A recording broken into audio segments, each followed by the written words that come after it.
Yeah, they would have disclosed their location had they done that. And you know, I don't think there was no evidence at all to suggest that there was anyone waiting for them or to give them diesel, or it just would have been so clumsy and so awkward. Yeah, no, okay. They could have done it. They could have approached Paradise Island, and in fact they did within 20 or 30 miles, which is negligible. I mean, there's 16. It would have taken them 20 miles. It would have taken them an hour to come to Nassau. There was a fear that they would kidnap the Duke of Windsor. And if you think about it, if they had come at 3 in the morning and they had really good intelligence, they probably could have sent a motorboat that stormed up, you know, at 700 yards to the base of the government house, went to the right room, grabbed him, and I don't think he was much of a boxer, taking him back to the sub. Towards the end of the war, they had some desperate ideas of launching missiles, which is now done. But they had the idea of launching missiles at New York. That was just bin Laden. That was Hitler's big dream, was to bomb New York. It never even came close to fruition. They did mine a number of ports.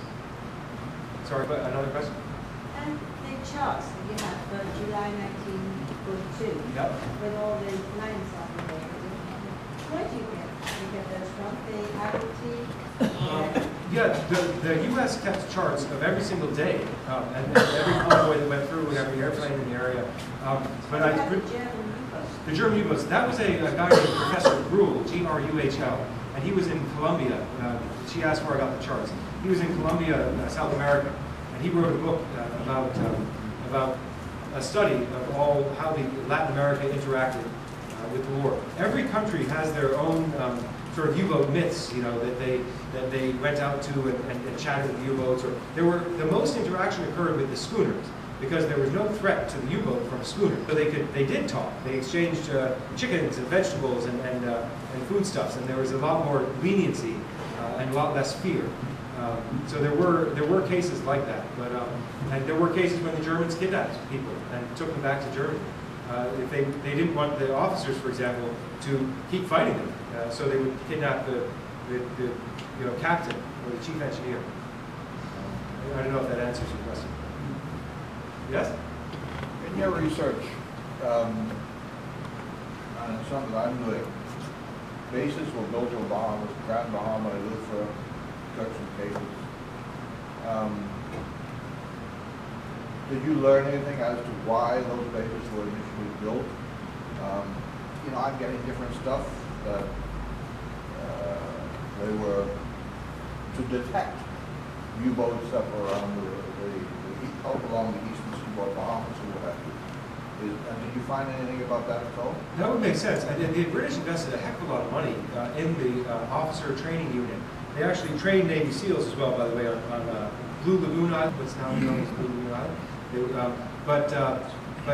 It was mainly for flying sorties to detect U-boats. That's correct. And you can read in London, they have in Kew Gardens, they have a massive box, which I hope the archives buys, that contains every day, every hour, every person that came onto this training base, every flight that came out, and the status of hundreds of aviators who had well trained. So to answer your question, I believe those bases were built. Aviation, and Managua had one, Inagua had one, not Bahama did, Lure did, and Nassau. The person best qualified to answer your question is sitting 2 people to your left, Captain Paul Arena. He could answer maybe afterwards, but I didn't. It's one of my weak spots. Aside from coming across this box in London, which I discovered, anyone can discover it. That details every hour. For example, a typical day would report, flight, unit number 17 or whatever, under Lieutenant Colonel Hiscock, who did a sortie to the south and east and discovered a convoy coming out of Wiberg Passage, saw 2 schooners, saw a Pan Am clipper, and then on the way back, saw what may have been a submarine, but unconfirmed report. So there were a lot of unconfirmed reports. But they never attacked U-boats from the Bahamas that I know of. One instance they did, north of Puerto Rico. Sorry, in the back. Eric, I just think that perhaps in your future research on the subject, you might consider if there was a coordination by the Germans with a possible landing here. We knew a Bahamian lady now deceased, Verona Dorset. She was under oath from the police here, and she intercepted telephone calls, and she had one instance she recalled which she could tell after the war, of a neutral, I believe a Swede, staying in the British Colonial Hotel, whose telephone calls were being intercepted, and he was held at the airfield before he boarded the Pan Am Clipper flight for Miami. And in his long stockings were found maps of all the islands and possible landing spots.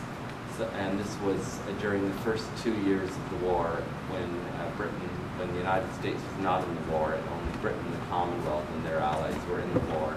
And I think a real fear, as she said, that authorities kept it under wraps, did feel perhaps be invaded here and be occupied as a springboard to attack the United States later. That's a good question. So the theory being that someone was caught, sort of third column or fifth column here in Nassau. There was genuine fear among everyone at the time of this kind of activity. Cuba turned out a lot of Germans who turned out were innocent. I don't know of any proven cases, and I don't know that there was a concerted attack on land.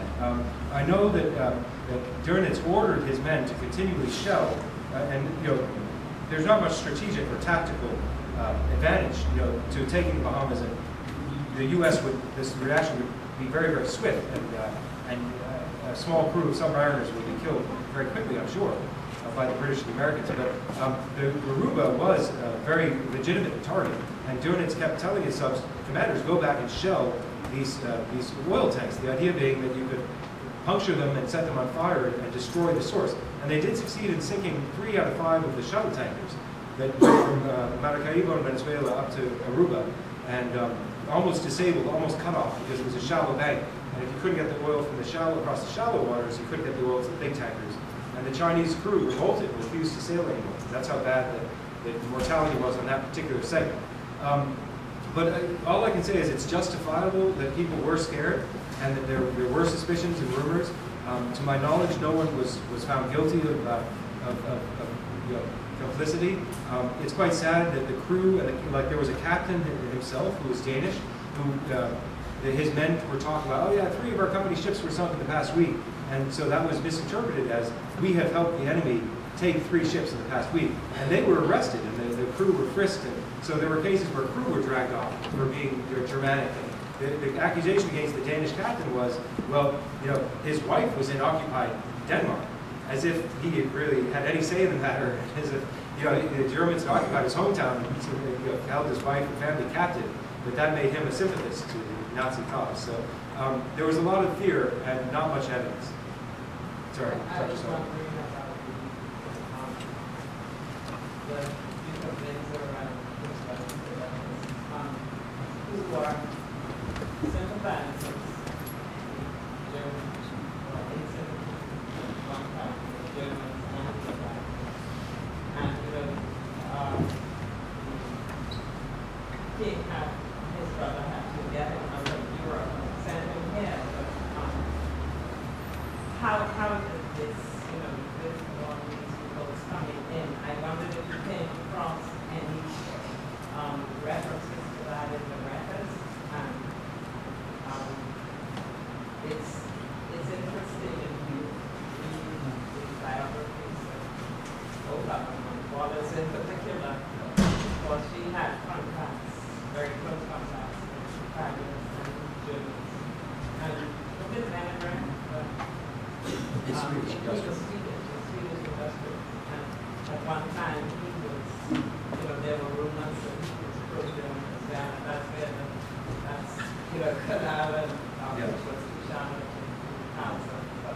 There was a lot of fear. Urian Lindros says that one of the reasons is that the Southern Cross was one of the largest yachts in the world at the time. Venegan owned it, and the men were in the habit of going rowing to various islands, or motoring or sailing, and pulling up on the islands and making merry and speaking Swedish. And anyone local who saw this automatically presumed, oh my gosh, we're being attacked by Germans, these funny blonde guys in a motorboat. It's a delicate topic in some way. There's a symposium my dad's going to sort of clear the name of Venegan. He had family members, I think, who were sympathetic. I think some people call him naive as well. In the worst case, so no, we're not related to Venegan. he hired a relative of ours, Uri Lingoff's father. But it's an interesting, I don't think anything's been proven, any complicity, but the Americans did blacklist him. And it's, you know, that we had survivors. He was vindicated, yeah. Was he back? Yeah. So nothing was proven. But as far as Duke and Duchess of Windsor goes, she wrote some very evocative, she wrote a story of her own life, and she wrote very evocatively about how she was touched by these men that she was responsible for as the head of the Red Cross, and how she, you know, the Duke of Windsor gave them pajamas, you know, bought them beer, went to the hotel. They stayed, by the way, at the Roselda Hotel, which is on East Street, which is I don't think they're there any longer, is it? No. But then what's now the Central Bank of the Bahamas at Trinity Place, the Central Bank was the Lucerne Hotel. And that's where Dog-Faced Di held court during the Prohibition. And it's not? Oh, it was further down Frederick Street. The Roselda was on Frederick Street. Okay, not East Street. And then the Lucerne was on Trinity Place. No. The hotel was on Wiberg, but had a tennis court onto Trinity Place. Oh, okay, on Frederick Street. On the Okay. northern side of Trinity Place. Okay. Oh, interesting. The central bank was on the south side. South, okay. Thank you. Thanks very much. So there's a bit of live history, and what I meant to mention is this room itself was where the recreation took place. The women of the Red Cross did not want too many licentious stories for these sex-starved sailors, you know, washed ashore. So they tried to entertain them properly here. So they had requests for cribbage sets. They had ping pong. They begged for Frigidaire for soft drinks. I don't think they served alcohol. I'm sure they permitted